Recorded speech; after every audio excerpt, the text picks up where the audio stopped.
بسم اللہ الرحمن الرحیم۔ حضرت ابو ہریرہ رضی اللہ تعالیٰ عنہ فرماتے ہیں کہ رسول اللہ صلی اللہ علیہ وسلم نے ارشاد فرمایا،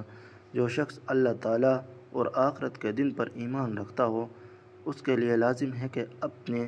پڑوسی کے ساتھ اکرام کا معاملہ کرے۔ صحابہ رضی اللہ تعالیٰ عنہ نے عرض کیا، یا رسول اللہ، پڑوسی کا کیا حق ہے؟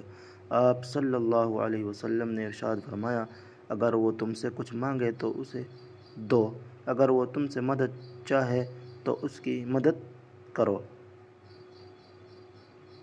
اپنی ضرورت کے لیے قرض مانگے تو اسے قرض دو، اگر وہ تمہاری دعوت کرے تو اس دعوت کو قبول کرو، اگر وہ بیمار ہو جائے تو اس کی بیماری پرسی کرو، اگر اس کا انتقال ہو جائے تو